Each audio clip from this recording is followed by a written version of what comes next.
Hey guys, what's up? It's Ashlyn here. How's it going? I hope it's going good. I hope it's going groovy, great, wonderful, fan-freaking-tastic.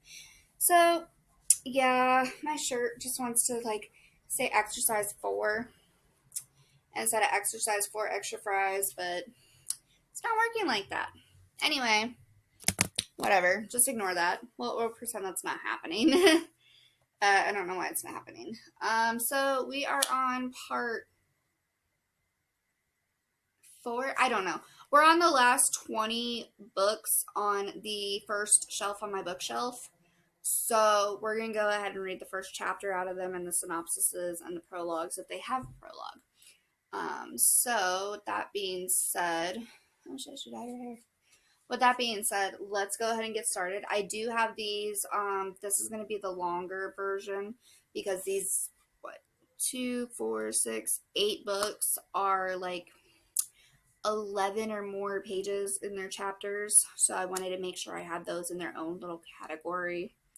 But if you look, our stack of Keep, it went down by 5 books. That's it. Not even kidding. Our stack looks like that of Keep. Okay? I'm trying, guys. I really, really, really am trying. It is just really difficult to get rid of books.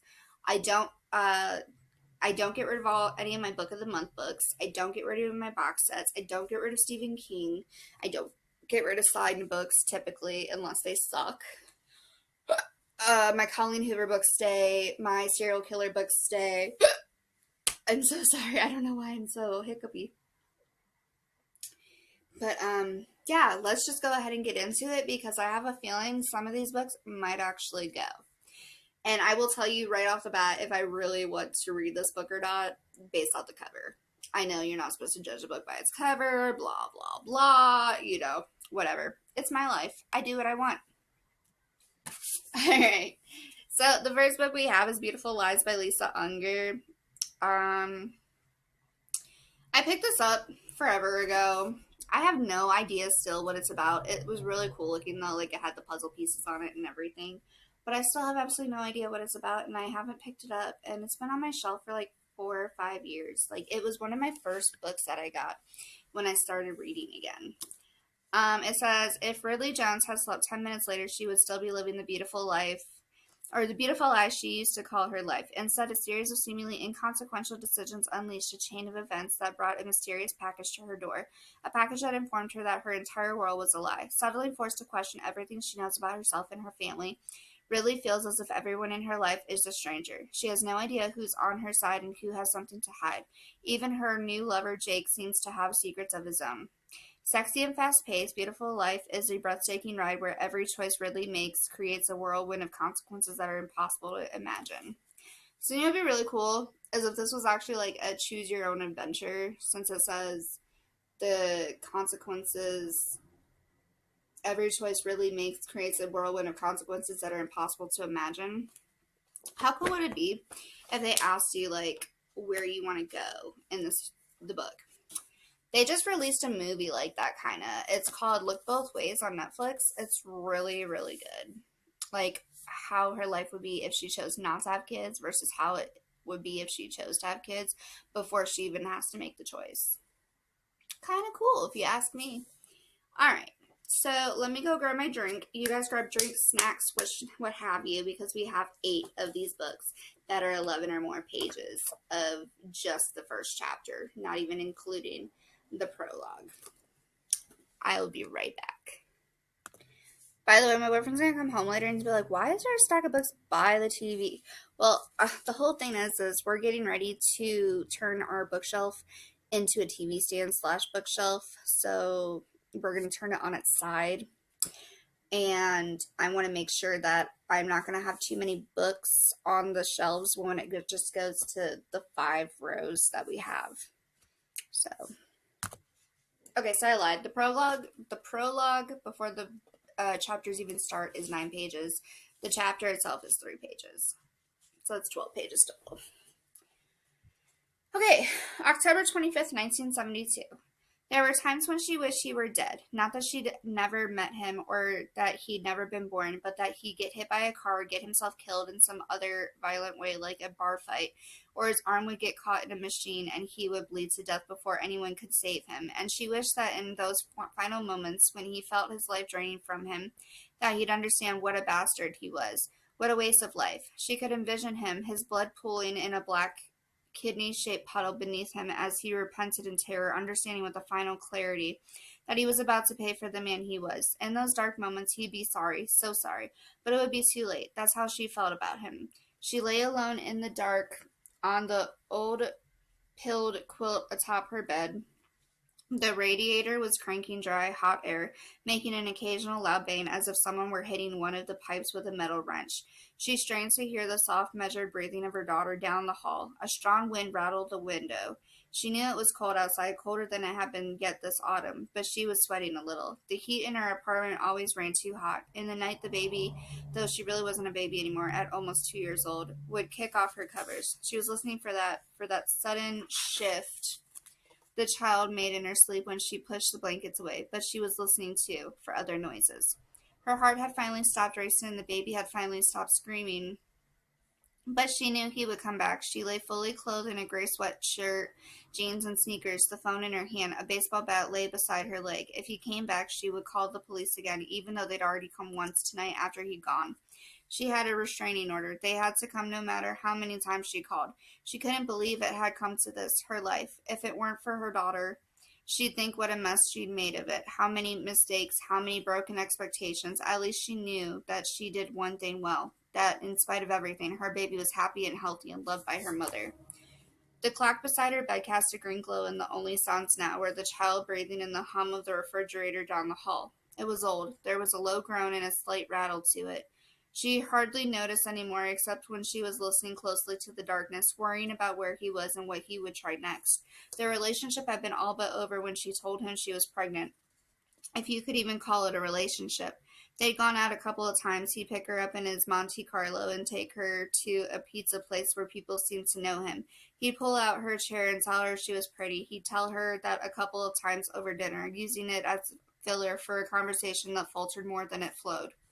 They'd seen The Candidate with Robert Redford and The Getaway with Steve McQueen, neither of which she had particularly wanted to see, not that he'd asked. He'd just drive them to the movie theater and walk to the ticket window, tell the clerk what he wanted to see. Maybe that should have been her first clue. If you're going to the movies with your date, shouldn't you ask her what she wants to see? In the darkened theater with a bucket of popcorn between her legs, he'd play with her ponytail and whisper in her ear how pretty she was. Again. The second time during the getaway, she let him touch her breast and almost liked it, felt herself go hot between the legs. That night, he'd come back to her apartment and they'd slept together, but he didn't stay the night. She'd slept with him again a few times after that, but he stopped taking her out for pizza and movies. And then, just as she was starting to count on hearing his voice on the phone, feeling his arm on her shoulder, he faded out of her life. They all seemed to do that, didn't they? Seemed like one week they were together, but by the next they were strangers. For a while she had heard from him every night, which turned into every other night. Then her phone stopped ringing altogether. She looked at it, sitting there on the kitchen counter, pick up the receiver to make sure it was working. She hadn't been raised to chase a man to ask him out or ask why he'd stopped calling, so when she didn't hear from him, she never tried to reach him. Of course, she'd not been raised to let a man grope her in a theater and then sleep with him either. Anyway, he was nothing to her but a way to pass the time, a way to get over the man before him. How different the two men had seemed out on the outside. The one before had been wealthy, treating her to fancy evenings in the city, buying her gifts, dresses, and jewelry. He'd spoken French to her, and even though she didn't understand, she was impressed. Her mistake had been that he'd been her boss, and when he'd tired of her, he'd suggested that he'd make it comfortable for her to find another job. They were so different, this one and the one before, but in the end, they were all the same, weren't they? They got bored and wanted her to go away, or they became distant and cold, or violent like this one. Her parents, both heavy smokers, had died within 2 years of each other, far too young. Her mother died slowly and terribly from emphysema, and her father from a sudden heart attack. She had no brothers and sisters, so she had no one to shame with her unwed pregnancy, but no one to turn to either. Maria was her only friend, a woman downstairs known to everyone as Madame Maria. The older woman made her living reading tarot cards in her apartment, giving guidance from the goddess, as she liked to say. Madame Maria had told her that a gift was on its way to her. Maria always said that. This time she was right. When she was sure, she went to see him. He asked her how she knew it was his. She started to really hate him then and wondered how she could have ever given herself so cheaply to someone so undeserving. She assured him that she wanted nothing from him, had just wanted to give him the opportunity to be a father. He left her standing in a dark parking lot. It started to rain, just a light mist, as she listened to the rumble of his Monte Carlo driving off into the distance. It had been a mistake to go see him. She'd misjudged him, had thought he might do right by her. Wrong again.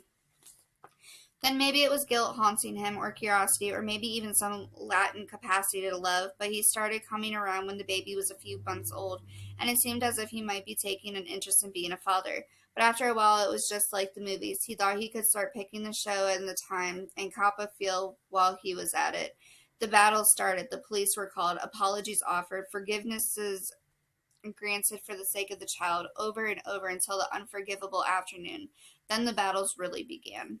She spent many nights like this since then, lying in the dark, fully clothed, waiting, and she'd had so much time to think about why it was happening. She'd gone over every interaction they'd ever had, just dissecting and analyzing all her words and actions, wondering what she might have done differently. But the only thing she came up with was that she should have noticed about the movies, how he never asked her what she wanted to see. That should have told her what kind of man he was. Sometimes it's the little things that tell the tale. She remembered that afternoon. It was seared into her like a brand on her skin. B for bad mother. She remembered getting the call from Maria at work, racing home to her apartment where she'd let the baby stay with him during her shift. She remembered hearing the wailing, unmistakable, heart-wrenching, a connection directly from her child's heart to hers as she took the stairs two at a time. She remembered bursting through the door to see him sitting on the couch, his face slack with fear. The door to the nursery was closed as if he'd shut it against the child's crying.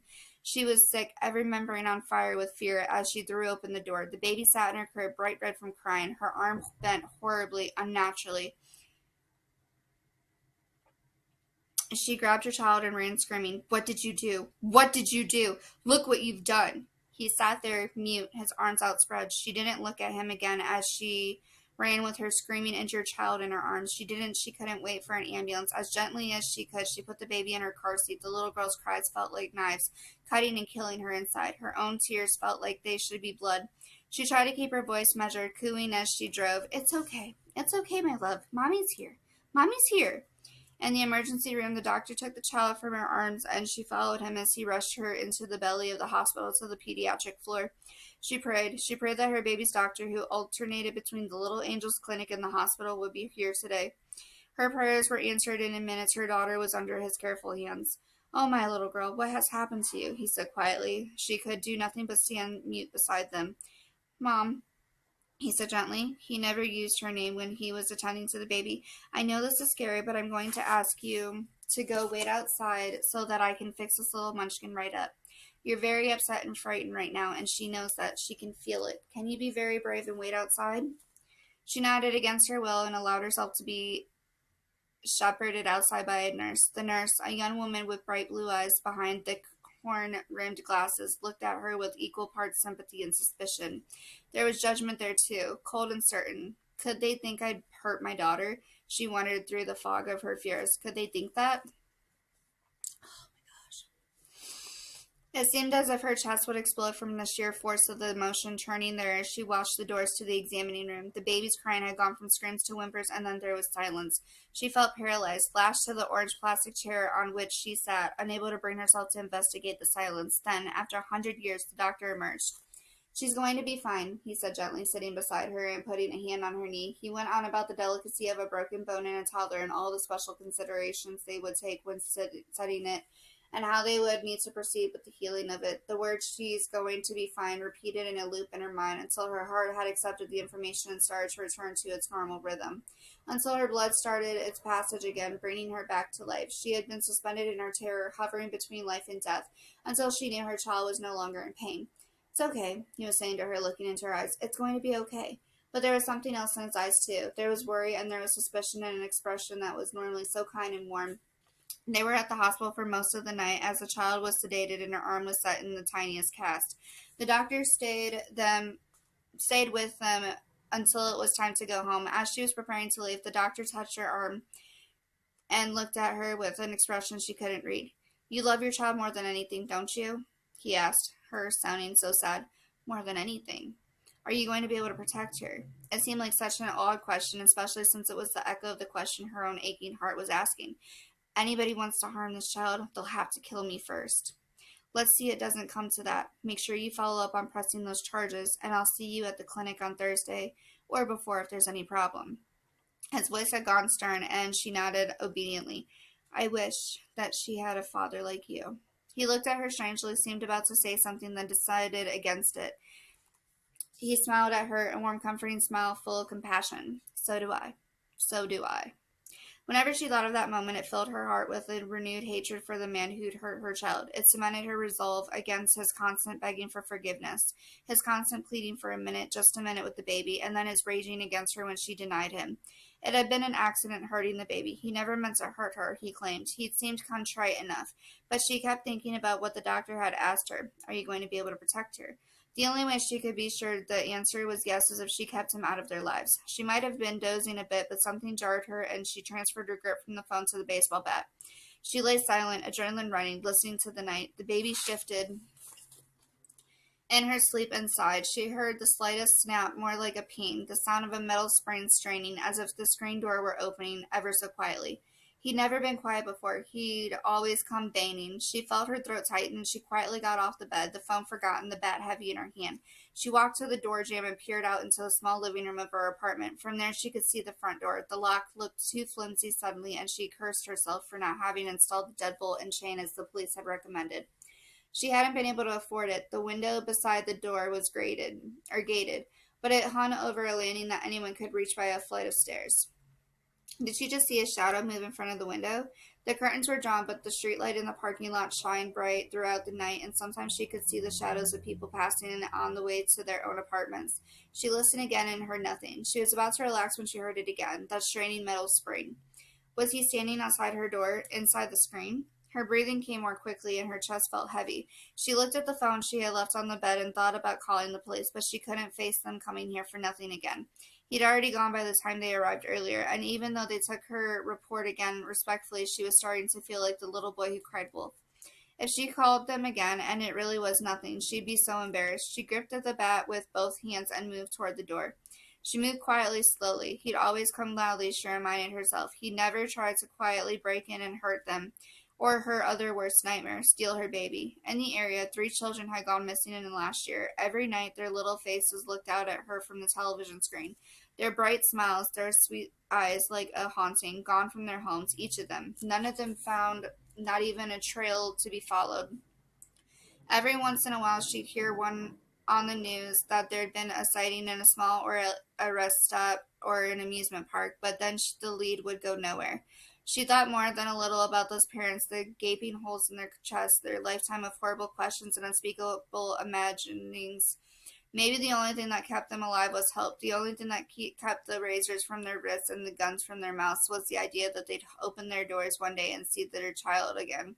She couldn't imagine the crippling grief for a child who might be alive somewhere, unreachable, or might be dead, never knowing what would be worse. She was close to the door now, just 3 feet away, standing beside her second-hand couch. She hadn't heard anything as she crept toward the door, so she stood frozen like a statue with the bat poised. Well, I almost cried on that prologue. I don't know if I want to read this, if it has to deal with that.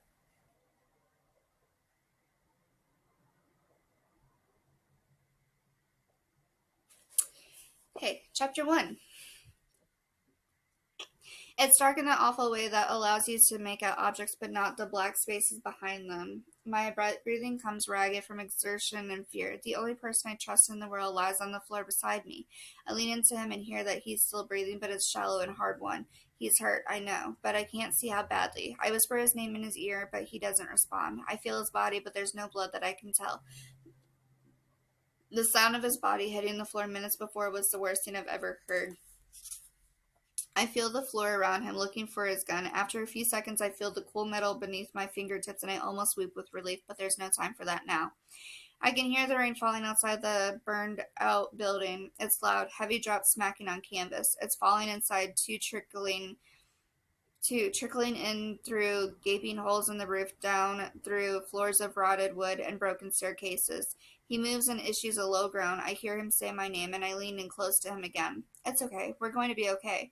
I tell him, even though I don't have any reason to believe this is true. Somewhere outside or up above is a man I thought I loved, along with other men whom I couldn't identify, are trying to kill us, to protect an awful truth that I've discovered. I am hurt myself, in so much pain that I might pass out.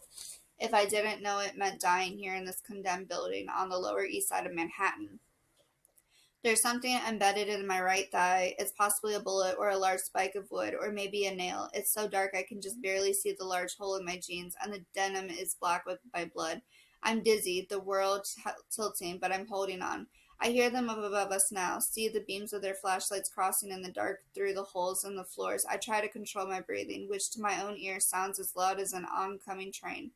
I hear one of the men say to the others, I think they fell through. They're on the bottom. There was no answer, but I can hear them making their way down over creaking wood.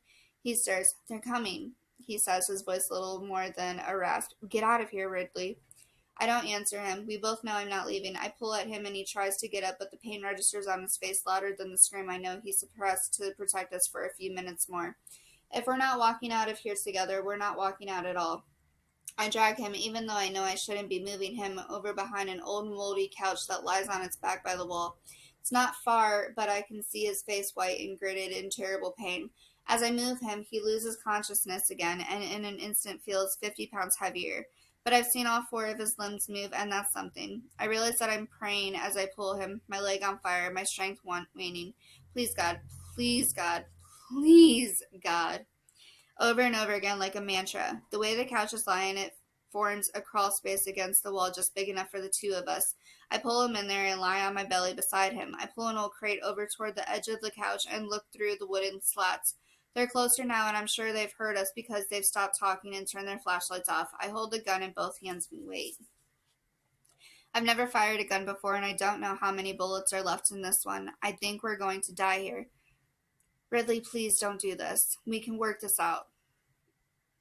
I don't answer. I know it's a trick. Nothing about this can be worked out now. We're all too far gone. There have been plenty of chances to close my eyes and go back to the sleep of my life as it was, but I haven't taken any of them. Do I wish now that I had? It's hard to answer that question as the race moved closer. 6, he whispers. What? You have 6 bullets left. I don't know, guys. I really don't think I'm interested. So I think this one's going to be a no for me. I know. Crazy. That one literally took 22 minutes just about. Oh my gosh. I hope you guys are in this for the long haul because this is going to be a long video because I want to get through these 8. Now it's 7 books. I'm sorry. Alright, next we have Emily Henry's Book Lovers. Oh my gosh, I'm so excited for this. I read... What did I read by her? Oh my gosh, I'm blanking. What did I read by her? Beach Read. That's what I read by her. And I loved it so much. It was so good. I couldn't put it down. I literally read Beach Read in like 6 hours because I had to take a break. Which reminds me, I have like bubble guts right now and I don't know why. So if I have to take a break, I apologize. But this is Emily Henry's Book Lovers. Oh my god, it's destroyed! It's got crap all over it. Oh, I hate people. So it says, one summer, 2 rivals, a plot twist they didn't see coming. Nora Stevens' life is books. She's read them all, and she is not that type of heroine. Not the plucky one, not the laid-back dream girl, and especially not the sweetheart. In fact, the only people Nora is a heroine for are her clients, for whom she lands enormous deals as a cutthroat literary agent, and her beloved little sister, Libby. Ironic. Which is why she agrees to go to Sunshine Falls, North Carolina, for the month of August when Libby begs her for her sister's trip away, with visions of a small town transformation for Nora, who she's convinced needs to become the heroine in her own story. But instead of picnics and meadows or run ins with a handsome country doctor or bulging four-armed bartender, Nora keeps bumping into Charlie Lastra, a bookish, brooding editor from back in the city. It would be a meet cute if not for the fact that they've met many times and it's never been cute.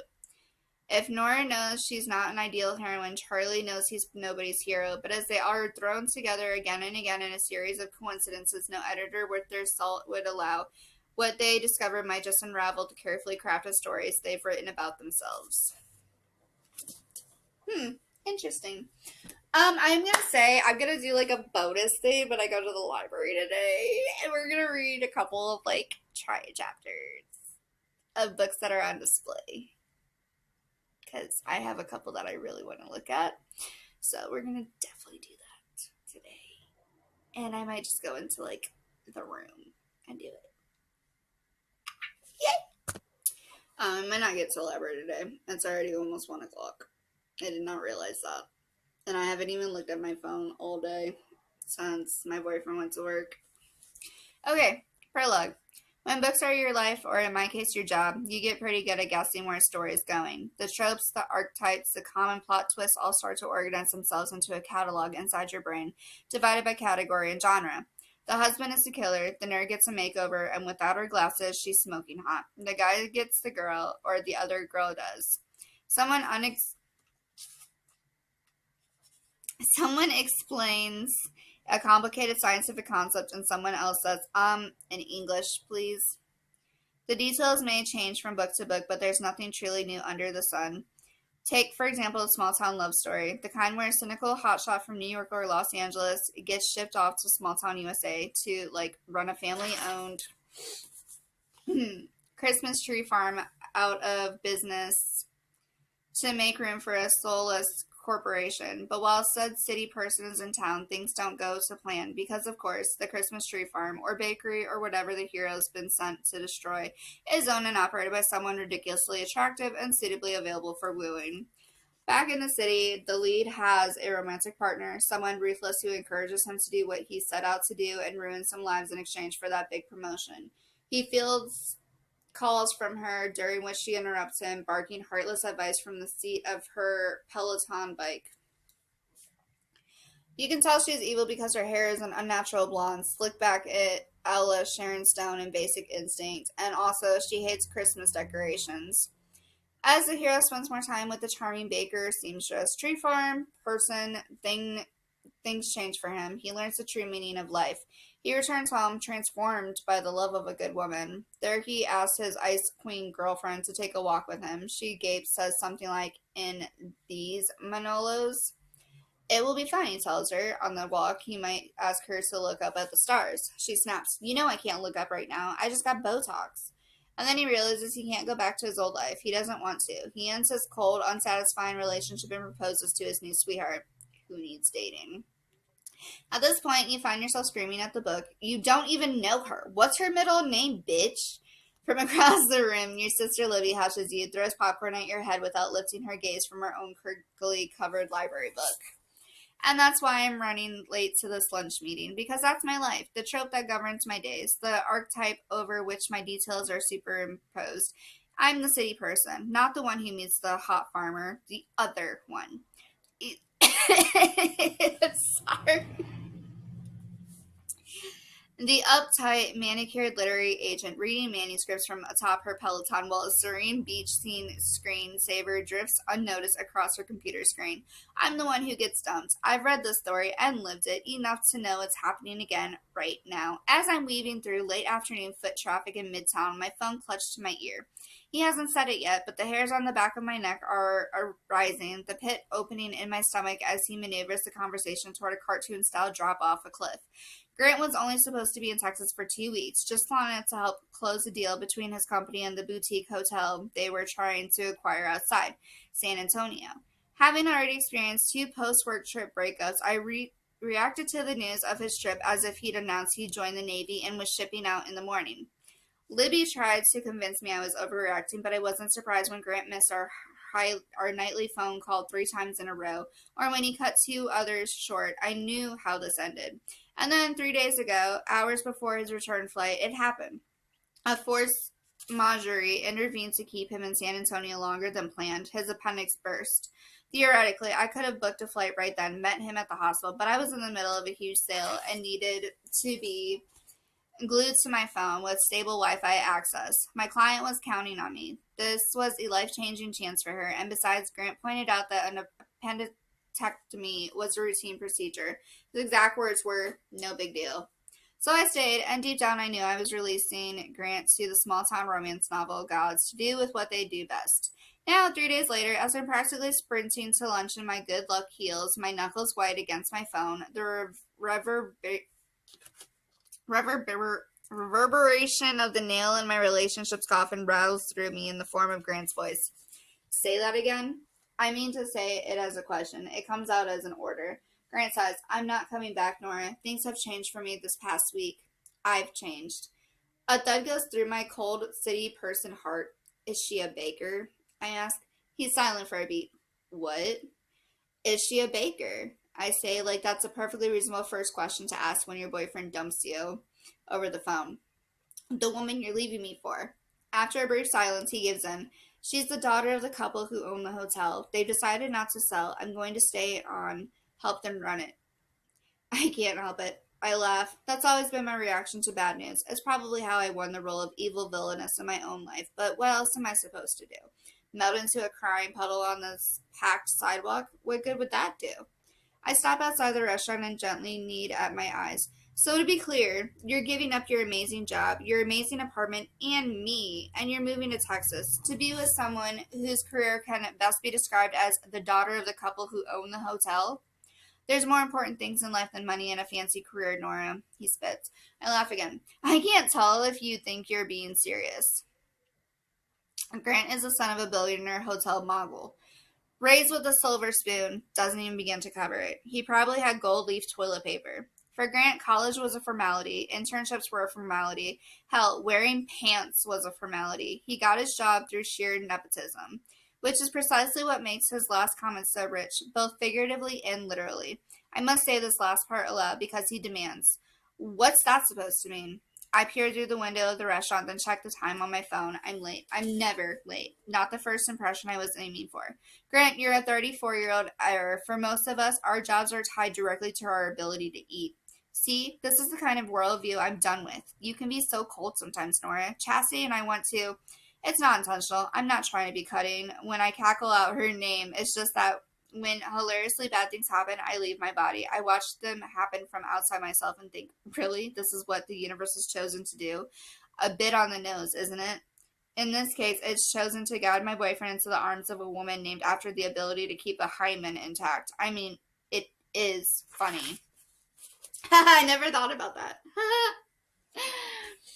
He housed on the other end of the line. "These people are good people, Nora. They're salt of the earth. That's the kind of person I want to be. Look, Nora, don't act upset." Who's acting? "You've never needed me." Of course I don't. I've worked hard to build a life that's my own, that no one else could pull a plug on to send me swirling down a cosmic drain. "You've never even stayed over at my place," he says. "My mattress is objectively better. I researched it for 9.5 months before buying it. Of course, that's also pretty much how I date, and still I end up here. So don't pretend you're heartbroken. I'm not sure you're even capable of being heartbroken."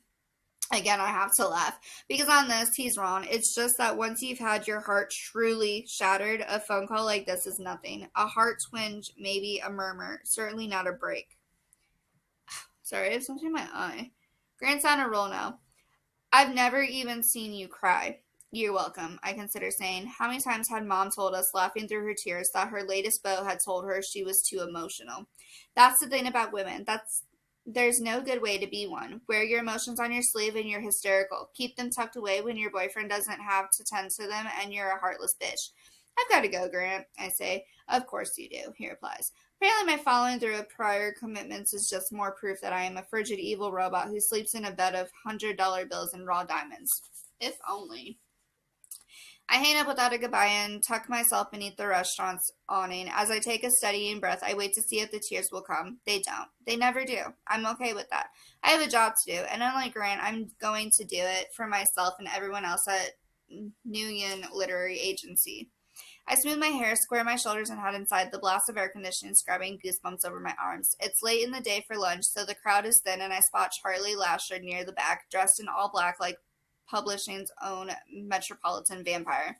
We've never met in person, but I double-checked the publisher's weekly announcement about his promotion to executive director at Wharton House Books and committed his photograph to memory. The stern, dark brows, the light brown eyes, the slight crease in his chin beneath his full lips. He has a kind of dark mole on one cheek that, if he were a woman, would definitely be considered a beauty mark. He can't be much past his mid-30s, with the kind of face you might describe as boyish, if not for how tired he looks in the gray that thoroughly peppers his black hair. Also, he's scowling, or pouting. His mouth is pouting. His forehead is scowling. Powling. He glances at his watch. Not a good sign. Right before I left the office, my boss, Amy, warned me Charlie is famously testy, but I wasn't worried. I'm always punctual, except when I'm getting dumped over the phone. Then I'm 6.5 minutes late, apparently. Hi, Nora Stevens. So nice to meet you in person, finally. He stands, his chair scraping over the floor. His black clothes, dark features, and general demeanor have the approximate effect on the room of a black hole, sucking all the light out of it and swallowing it entirely. Most people wear black as a form of lazy professionalism, but he makes it look like a capital C choice. The combination of his relaxed merino sweater, trousers, and brogues giving him the air of a celebrity caught on the street by a paparazzo. I catch myself calculating how many American dollars he's wearing. Libby calls it my disturbing middle-class party trick, but really it's just that I love pretty things and often online windows shop to self-soothe after a stressful day. I put Charlie's outfit at somewhere between 800 and 1,000, right in the range of mine. Frankly, though, everything I'm wearing except my shoes was purchased secondhand. He examines my outstretched palm for 2 long seconds before shaking it. You're late. He sits without bothering to meet my gaze. Is there anything worse than a man who thinks he's above the laws of the social contract just because he was born with a decent face and a fat wallet? Grant has burned through my daily tolerance for self-important asshats. Still, I have to play this game for my author's sakes. I know. Thank you for waiting for me. My train got stopped on the tracks. You know how it is. His eyes lift to mine. They look darker now, so dark I'm not sure there are irises around those pupils. His expression says he does not know how it is, R.E. train stopping on the tracks for reasons both grisly and mundane. Probably he doesn't take the subway. Probably he goes everywhere in a shiny black limo or a gothic carriage pulled by a team of Clydesdales. I shuck off my blazer, herringbone Isabel Marant, and take the seat across from him. Have you ordered? No, he says. Nothing else. My hopes sink lower. We had scheduled this get-to-know-you lunch weeks ago, but last Friday I'd sent him a new manuscript from one of my older clients, Dusty Fielding. Now I'm second-guessing whether I could subject one of my authors to this man. I pick up my menu. They have a goat cheese salad that's phenomenal. Charlie closes his menu and regards me. Before we go any further, I should just tell you I found Fielding's new book unreadable. My jaw drops. I'm not sure what to say. For one thing, I hadn't planned on bringing the book up. If Charlie wanted to reject it, he could have just done so in an email and without using the word unreadable. But even aside from that, any decent person would at least wait until there was some bread on the table before throwing out insults. I close my own menu and fold my hands on the table. I think it's her best yet. Dusty's already published 3 others, each of them fantastic, though none sold well. Her last publisher wasn't willing to take another chance on her, so she's back in the water looking for a new home for her next novel. And okay, maybe it's not my favorite of hers, but it has immense commercial appeal. With the right editor, I know what this book can be. Charlie sits back, the heavy, discerning quality of his gaze sending a prickling down at my backbone. It feels like he's looking right through me, past the shiny politeness to the jagged edges underneath. His look says, wipe that frozen smile off your face. You're not that nice. He turns his water glass in place. Her best is a glory of small things, he says. Like 3 seconds of eye contact was enough to read my innermost thoughts, and he knows he's speaking for both of us. Frankly, Glory was one of my favorite books in the last decade, but that doesn't make this one chopped liver. I say, this book is every bit as good. It's just different, less subdued, maybe, but that gives it a cinematic edge. Less subdued? Charlie squints. At least the golden brown has seeped back into his eyes, so I feel less like they're going to burn holes in me. That's like saying Charles Manson was a lifestyle guru. It might be true, but it's hardly the point. This book feels like someone watched that Sarah McLachlan commercial for animal cruelty prevention and thought, but what if all the puppies died on camera? An irritable laugh lurches out of me. Fine, it's not your cup of tea, but maybe it would be helpful if you told me what you liked about the book. Then I know what to send you in the future. Liar, my brain says. You're not sending him more books. Liar, Charles' unsettling, owlish eyes say. You're not sending me more books. This lunch, this potential working relationship is dead in the water. Charlie doesn't want to work with me, and I don't want to work with him, but I guess he hasn't entirely abandoned the social contract because he considers my question. It's overly sentimental for my taste, and the cast is caricatured. Quirky? I disagree. We could scale them back, but it's a large cast. Their quirks help distinguish them. And the setting? What's wrong with the setting? The setting in Once in a Lifetime sells the whole book. Sunshine Falls is charming. Charlie scoffs, literally rolls his eyes. It's completely unrealistic. It's a real place, I counter. Dusty had made the little mountain town sound so idyllic I'd actually Googled it. Sunshine Falls, North Carolina, is just a little ways outside Asheville. Charlie shakes his head. He seems irritable. Well, that makes two of us. I do not like him. If I'm the archetypical city person, he is the dour, unappeasable stick in the mud. He's the growly misanthrope, Oscar the Grouch, second act Heathcliff, the worst parts of Mr. Knightley. Which is a shame because he's also got a reputation for having a magic touch. Several of my agent friends call him Midas, as in everything he touches turns to gold. Though admittedly some others refer to him as the storm cloud, as in he makes it rain money, but at what cost?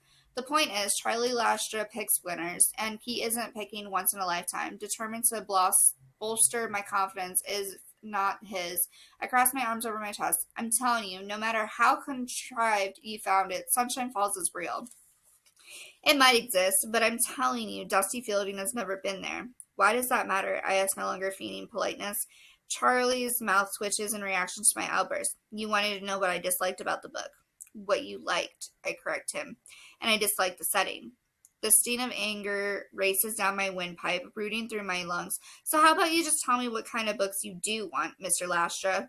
He relaxes until he's leaned back, languid and sprawling like some jungle cat toying with its prey. He turns his water glass again. I thought it was a nervous tick, but maybe it's a low-grade torture tactic. I want to knock it off the table. I want Early Fielding, The Glory of Small Things. That book didn't sell. Because her publisher didn't know how to sell it. Wharton House could. I could. My eyebrow arches and I do my best to school it back into place. Just then the server approaches our table. Can I get you anything while you're pursuing the menu? She asks sweetly. Goat cheese salad for me, Charlie says without looking at either of us. Probably he's looking forward to pronouncing my favorite salad in the city inedible. And for you, ma'am? I stifle the shiver that runs down my spine whenever a 20-something calls me ma'am. This must be how ghosts feel when people walk over their graves. I'll have that too, I say, and then because this has been one hell of a day and there is no one here to impress, and because I'm trapped here for at least 40 minutes with a man I have no intention of ever working with, I say, and a gin martini, dirty. Charlie's brow just barely lifts. It's 3 p.m. on a Thursday, not exactly happy hour, but given that publishing shuts down in the summer and most people take Fridays off, it's practically the weekend. Bad day, I say under my breath as the server disappears with our order. Not as bad as mine, Charlie replies. The rest hangs in the air, unsaid. I read 80 pages of Once in a Lifetime, then sat down with you. I scoff. You really didn't like the setting. I can hardly imagine anywhere I'd less enjoy spending 400 pages. You know, you're every bit as pleasant as I was told you would be. I can't control how I feel, he says coolly. I bristle. That's like Charles Manson saying he's not the one who committed the murders. It might be true on a technical level, but it's hardly the point. The server drops off my martini and Charlie grumbles. Could I get one of those too? Later that night, my phone rings with an email. Hi, Nora. Feel free to keep me in mind for Dusty's future projects. Charlie. I can't help rolling my eyes. No, nice meeting you. No, hope you're well.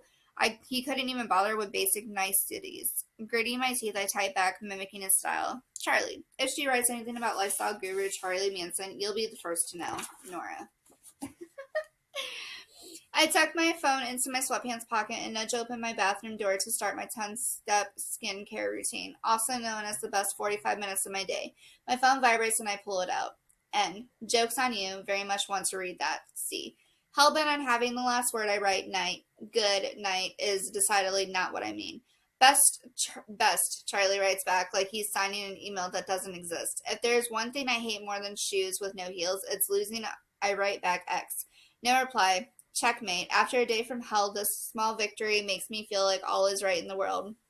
I finish my skincare routine. I read 5 blissful chapters of a grisly mystery novel, and I drift off on my perfect mattress without a thought to spare for Grant or his new life in Texas. I sleep like a baby or an ice queen. So, if I'm being totally honest, I don't want to read the first chapter because it's like 10 pages or something. And I'm not really feeling the story. Call me the unpopular opinion. That's just from the prologue. Before the story even starts. I am so disappointed. I'm gonna keep it, and I'm gonna go back and read like the first chapter and see if I want to read the second chapter. See if I want to read the second chapter and then make a decision. Because the first chapter is called 2 Years Later, and then it just goes into the chapters like that. But these chapters are so long, Emily Henry. What are you doing? These chapters are so stinking long.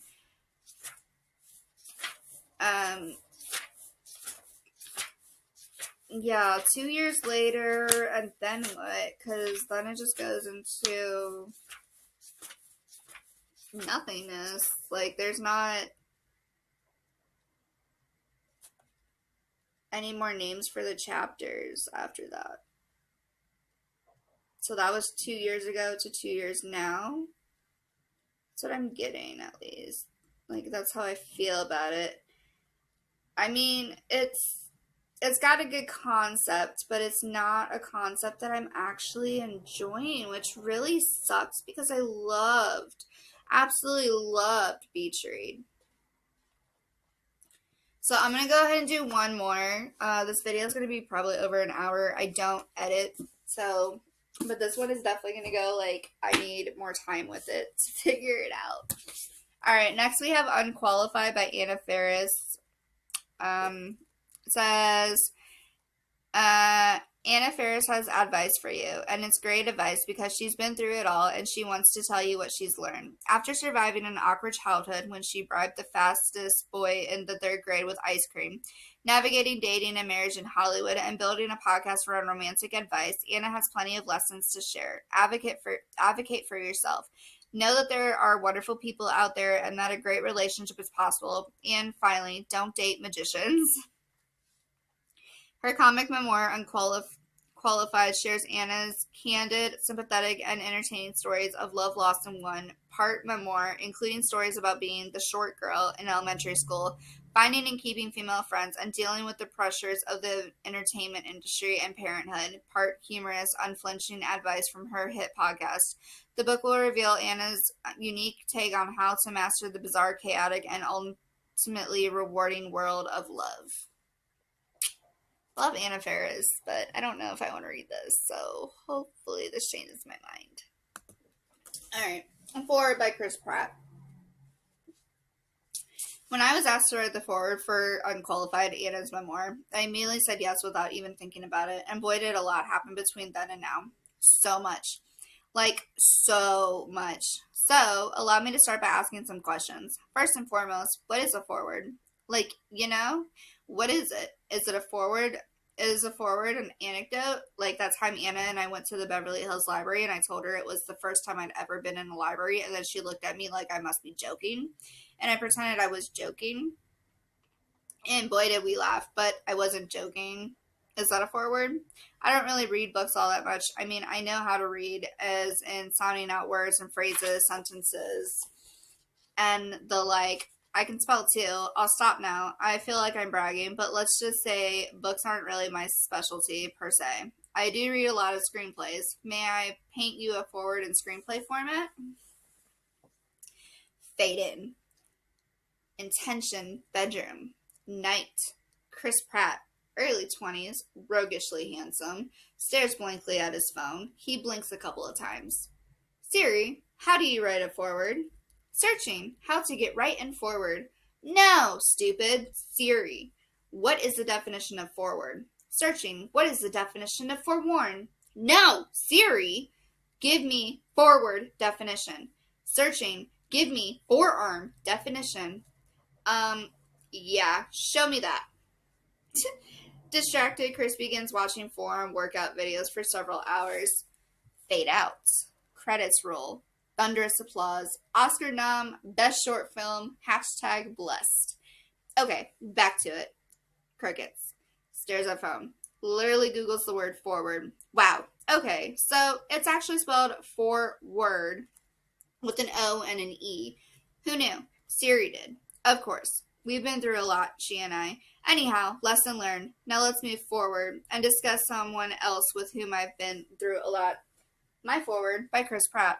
Anna is an important part of my life and she always will be. She asked me to write this forward and I'm doing so because I love and respect her and told her I would. She and I have a striking number of similarities. We were both raised in Washington State, just 20 minutes from each other.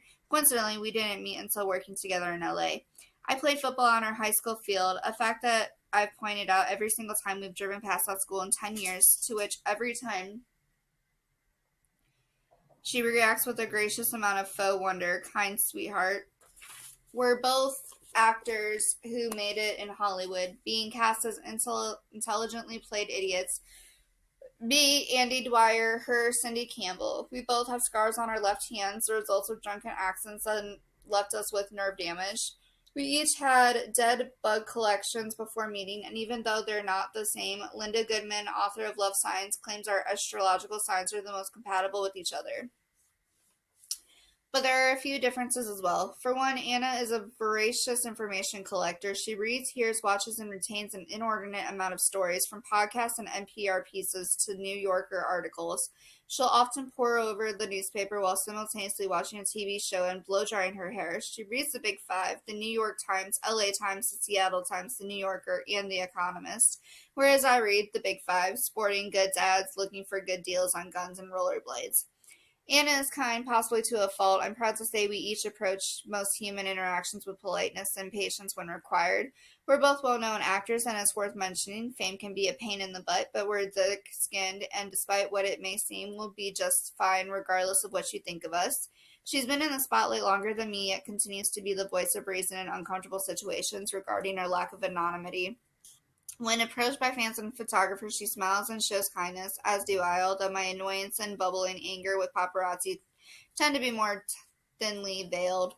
Anna is graceful with strangers and fans because she is actually wildly interested in every person she meets. She asks great questions, she communes with anybody, and it makes an instant connection with each person she meets, which lasts a very short time. Like a goldfish, 3 seconds, turn around and you're strangers, kind of way. Almost like Dory from Finding Nemo, or the movie Memento. And that person, that nameless, forgotten person, knowing full well the moment is over, still somehow walks away feeling charmed and deeper in love than before. That's just how intoxicating she is. Being TV and film stars, we live a circus lifestyle, pulled this way and that by jobs, strangers, lives on the road, all in service of the crowd. I see it as a calling in terms of the platform I've been given and a job that keeps me from breaking my back doing construction. For Anna, acting is a passion. She simply loves it, more than maybe anyone I know. There are home videos of her playing made-up characters from as early as 8 years old. She started younger than that and really hasn't stopped since. On set and off, she is constantly slipping into character, often her go-to clown, the awful party girl you may have seen in Just Friends, perhaps the greatest supporting role in a comedy by anyone ever, no hyperbole, as well as many more with our son. She lives to entertain.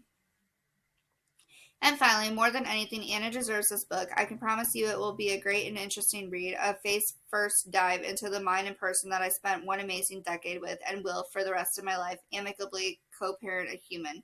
She is the amazing, effervescent, former short girl, theater nerd, camp counselor, crossing guard, headgear wearing, Feastmeister character playing Anna K. Ferris. I was such a late bloomer, I had to actually learn social skills to survive and developed wit to get by, and then turned hot at later. Fan of Real Housewives, Good Times, Extravagance, Prudence, Herself, Her Family, Podcast, Books, White Guilt, Neurosis, Great Foods, Repeated Deep Musical Moments, Mornings with the Newspaper, Small Bites, Feminism, and more. And in all the years we were together, I don't think I smelled her farts once. They're probably not too bad. Enjoy. Introduction. I wrote a book. I'm not qualified to write a book. I might as well have woken up one morning and thought, what can I do today that I have no experience doing, that I'm sure to make an ass out of myself while doing, and that will test a population's patience with my mental ability? Write a book. So I called my agent and got a book deal. Bingo, bango. Anyone can do this. Truthfully, though, I'm terrified. I should have done a better job of thinking this through. You know how the biggest decisions in your life never appear as the light bulb flashes you see in cartoons, but instead germinate in the deepest crevices in your brain and slowly take root until suddenly a blossom emerges in the forefront? That's pretty much what writing a book was for me. An idea I toyed with now and then, which eventually became more now and then. And suddenly I was pursuing literary agents, and before I had a chance to come to my senses, I was documenting my life, or at least my life and relationships, in writing. As my mom keeps reminding me, I do have a degree in English from the University of Washington, a school that after 5 long, hard years taught me that I am unpleasant to be around after smoking weed out of a 4-foot bomb, but I don't think anyone in my 17 years of living in Hollywood has ever actually asked me about my education. That's kind of the beauty, or horror, of LA. No one gives a shit about any credit outside the industry. So writing a book seemed like a fun exploratory journey into the literary world and a nice way to flex those English major muscles. But now the train has left the station and I feel as though I'm bound to disappoint many people in my life, including you, dear reader. I'm an actor and have been since I was 9, so I should point out that I have been hiding behind characters and other people's words for a long time. There is always an out. Writing a book and putting my own words into the world is terrifying in the very way that performing in front of a camera will never be. In 2011, I naively and arrogantly agreed to be the subject of a profile in the New Yorker. It was written over the course of 6 months, and when the fact checker called me a few weeks before publication to read my own words back to me, words that I had spoken and completely forgotten, I knew I had to leave the country for good. My own vanity was about to destroy all I had worked for in Hollywood. Ultimately, that didn't happen, but I did have to make a couple of apologetic phone calls. Other small points of concern: I haven't used a computer properly ever in my entire life. When you have a job where you make faces and say other people's words, you don't have to learn technology. Sometimes you don't even have to learn how to dress yourself because nice Laura is there to zip you up. So anyone at your neighborhood nursing home is more qualified to be punching these little buttons on this here keypad. In fact, I think I might even have a typo in the title of this chapter. Also, I don't know why I can't nap. I know that's not related, but it sort of is in that I want you to know everything about me, dear reader. You and I will be best friends after all this is over. I would like it if you would send me your autobiography too. Oh, and I'm really bad at social media. Why do I need to record everything online? Can't I just keep it in my brain? But I'm told that it's necessary to sell a book these days. So, just so we understand each other, I don't know what the fuck I'm doing. That's never stopped me before, though. Actually, that's not true. Until I was 19, I thought I was supposed to know everything. I didn't, obviously, but I accepted that there was a universal understanding that we all faked it, and the polite thing to do was quietly continue the charade. I needed to lay low and keep quiet so I wouldn't get made fun of. Then one day during my sophomore year at UW, I was sitting in the back of intro to something. Psychology, sociology, can't remember. I was miserable at the beginning of college. I sat in the back of giant lecture halls writing letters to Dustin, the just a friend I was in love with, who was studying abroad in Spain. When this good-looking fraternity guy raised his hand, I don't know what the professor was even talking about, just that the dude with his hand up said, I don't know what that means. I remember a record scratch in my head. Somebody just confessed they didn't know something. There was so much bluster. Everyone was always pretending they had all the answers, so it came as a shock to me that it was okay for someone, especially a hot frat type, to say, yeah, I don't know what you're talking about. Maybe you're all going to think I'm stupid, and maybe I am, but I don't understand. There's liberation in admitting you don't know what you're doing. For me, it took years of comedy acting to get there. When you're shooting a film like Scary Movie, you have to constantly confess that you have no idea if something is going to work, and it turns out it feels good to say, I don't know how to do this. So let me say it again. I have zero qualifications, and no one should be listening to me. And yet, I want to help you with your love life. I do. I have advice to share, who you should date, who you absolutely shouldn't, and some cautionary tales too. Plus, I'm fascinated by other people's relationships. In fact, I'm fascinated by other people's lives. What they ate for dinner, who they slept with last night, it's all equally interesting to me. And while I don't like to butt in, I do love to offer helpful, if sometimes unsolicited, wisdom. That's butting in, isn't it? I'm the worst. I'm a horrible person. I've been doling out romantic advice my whole life, most recently and most publicly on Anna Faris's Unqualified, the podcast I co-host with my friend Sim Sarna, but my penchant for digging into other people's personal lives started decades ago. When I was 11, my mom's friend came over to our house sobbing. She was ranting about how awful her husband was, and I eavesdropped until I couldn't stand it anymore. You have to leave him, I butted in. She had 2 kids, but who cared? Kids, Schmitz. I was passionate about this. It was the only logical solution. She could run away and start a new life. She should totally just leave him.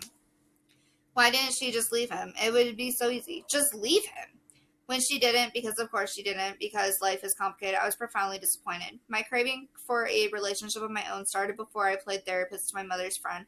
For as long as I can remember, I wanted a boyfriend so badly. My mother, a ferocious feminist, couldn't stand how boy crazy I was. She hated Pretty Woman and didn't let me watch Grease because she disapproved of how Sandy changed herself for Danny in the end. She was adamant that I never be dependent on a man, and it created a massive inner conflict in me.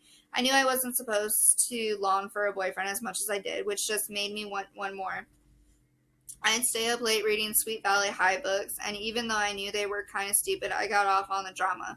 The idea of boys fighting over me made me dizzy, probably because no one ever did. I bribed Jason Sprout, the fastest boy in the 3rd grade, with ice cream just to get him to talk to me.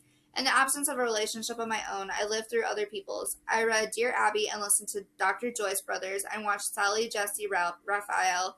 I did theater work around Seattle and was riveted when the lead actress flirted with the hot set dude. I wanted so intensely to be grown up because to me, the defining feature of adulthood was getting to be in love. When I was 17, I started dating my first official boyfriend, Chad Burke. He was unbelievably good looking, but also, shall we say, dark. Chad was popular thanks to his looks, but he was also cynical and angry and would sneak out at night to write Rage Against the Machine lyrics on the telephone poles in our town. I couldn't believe that someone that hot would like me, and I was young, so I would have done anything for him. We went out for a year, and like Felicity, I followed him to college. 2 weeks after the school year began, he wouldn't return my pages. It was 1994. Or come to the phone when I called his fraternity. I got drunk and went to his frat house, and they wouldn't let me see him. Eventually ran into each other, and Chad casually told me he was dumping me. Clearly, I didn't have as much of a handle on the whole dating thing as I thought I did. After Chad, I went from one relationship to the next because I was constantly trying to make a bad thing work. I was a serial monogamist, and I'm embarrassed to admit that it used to take meeting another person for me to realize that, oh, this relationship might not be working. I've had my share of romantic troubles, and what has continually provided me with comfort is the knowledge that millions of people out there have been through what I've been through. Heartbreak and rejection are communal. Love is life's greatest mystery and wildest adventure. God, that's so effing corny. I started a relationship podcast because, to me, giving advice and hearing other people's stories is better than therapy. Not that I'm in therapy. I probably should be, but I find it too frustrating to not know anything about the person I'm talking to. The 2 times I visited a therapist, I found myself asking about them. I don't see a ring on your finger. Are you divorced? That must have been hard. Tell me everything. And they politely but firmly deflect and steer the conversation back to me. Then I try to get them to tell me about their other patients, which they seem to think is against some sort of rule. Hearing other people's problems is, in its own way, weird, comforting. It's a relief to me that so many other trials I've had other people have too. And while I may be unqualified, I'm not uninterested. I care and I listen, and maybe I don't always give the best advice, but I really do try. I dig a lot. I have no problem asking anyone anything. I'll try to curb my own obnoxiousness by saying, I know this is personal, but then I go in for the kill. How did you and your husband meet? Or oh, you're online dating? How does that work? Ever get catfished? Some people really respond to it. Other people really, really don't. I know what you're thinking. That all sounds great for a podcast where that girl who looks like Mena Savari can take callers and have a conversation, but what's going on with this book? Well, apparently after 2 years of hearing other people's stories, I've learned a few things about myself, about dating, and about the commonality of lust and heartbreak and desire and rejection and giddiness. I've been reminded that whether you're in LA or Atlanta or Dubuque, your pride will be wounded after a breakup. You'll struggle to tell a friend when you can't stand your boyfriend, and when you're truly happy, you'll know it. I've learned that there are some universal truths. If your closest friends stop showing up to your barbecues, you're probably in a bad relationship. And if you opt for kindness over teasing, you're probably in a good one. I've come a long way since that night in 1987 when I so cavalierly told a mom of two to up and leave her husband. I don't get a rush from encouraging breakups anymore. These days, I'm more interested in bringing people together. In fact, just recently, a friend of mine was going through a bad breakup, and thank God I was there. She and her ex had had this incredibly passionate whirlwind courtship. Within 2 months of meeting, they were planning the wedding. But then they broke up, which was not entirely surprising in a situation like that. Shortly afterward, my friend came over to my house and was so incredibly upset. The more I thought about it, the more I knew I had to intervene. There was still a lot of love there. I just knew it. So I asked my friend for her phone. What are you going to say? She asked, didn't she trust me? Just let me have your phone, I said. My text was simple. Hey, it's Anna. I don't know what you're doing right now, but will you come over? He did, and they had a beautiful romantic night. I was so proud of myself. I got them back together and all would be fine. And like I said, I knew there was love there. I knew it. He ended up leaving 2 days later and she was devastated and I think maybe a little annoyed at me. So yeah, it backfired. Still points for trying. In this book, you'll find stories of my relationships, both the disastrous and the heartwarming. You'll meet childhood Anna, pronounced Anna, rhymes with Donna, even though everyone gets it wrong and I never correct them. Armed with flannel shirts and menacing headgear, and adult Anna, with more flannel shirts but much better teeth. You'll get some advice, a few lists, and some childhood photos on the short one. Read, have fun, and please purchase the sequel. I have no idea what the F I'm talking about, the motherhood book. Oh, so cute! Okay, so definitely keeping this one because, duh, we need to keep it. And I'm going to stop it there because we're already over an hour in and we still have 2, 4, 5 books to go. And my voice is actually like kind of going hoarse. So I'm going to watch a little bit of TV and then I'll come back. We'll do a part 2, but it'll be like part 5, I think we're on now. So I will see you shortly.